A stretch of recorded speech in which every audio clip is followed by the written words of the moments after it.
Salut tout le monde, c'est VDB Météo. Aujourd'hui, on se retrouve pour une toute nouvelle vidéo. Cette fois-ci, c'est la tendance à 3 semaines que je vous propose aujourd'hui. Ça va nous emmener jusqu'à mi-février. Alors, on va commencer par la première semaine, la semaine du coup du 26 janvier au 2 février. Donc, actuellement, nous avons une anomalie chaude assez importante sur le nord de l'Europe, l'Europe de l'Est. Une anomalie chaude d'altitude avec, comme vous voyez, beaucoup plus de précipitations que à la normale et parfois de la neige par exemple sur le nord de la Pologne. Sur l'Europe du Sud, nous avons une zone de température plus froide que la normale. La France est globalement entre les deux. Les régions les plus septentrionales ont à peu près un excédent de 1 degré. Les régions méridionales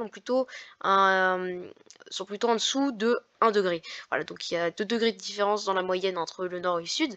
Et comme vous voyez, la France est globalement dans une zone très très sèche qui va du coup sur tout l'Atlantique, même la péninsule ibérique, toute la France, la Suisse, même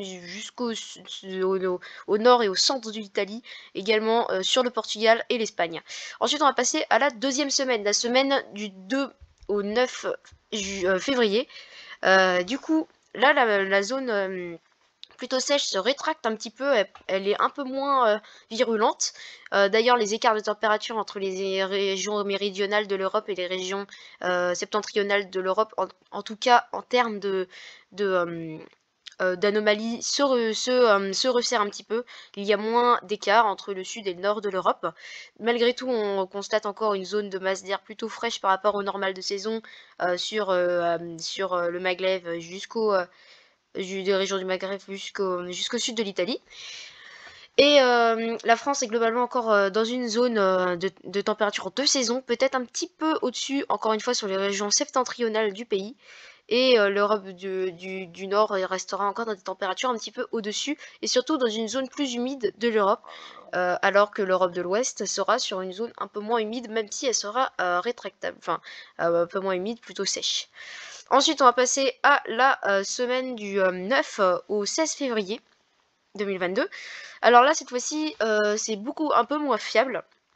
Il y a toujours bien évidemment un petit écart entre le nord et le sud. Bon, c'est de l'ordre de quelques degrés, d'anomalie, hein, ça reste pas énormissime. Encore une zone assez sèche sur le sud de l'Europe qui pourrait déborder en Méditerranée, sur les régions centre, peut-être même jusqu'au sud de l'Allemagne. Mais un retour peut-être de précipitations un peu plus abondantes, dans la moyenne seulement, c'est pour ça qu'il n'y a pas les petits icônes pluie. Sur les îles britanniques, le centre, le nord de la France et l'Allemagne, les dépressions pourraient refaire leur apparition, même si la fiabilité n'est pas trop au rendez-vous. Pour ce qui est de la neige, eh bien la neige, on l'attend et je l'attends avant la semaine du 20 février, voilà, c'est dit, avant le 20 février, il y aura sûrement des épisodes de neige sur le nord de la France.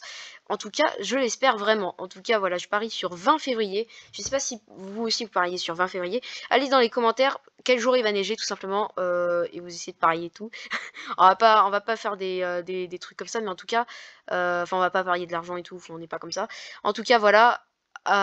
Pour moi, 20 février, il y a un risque de neige.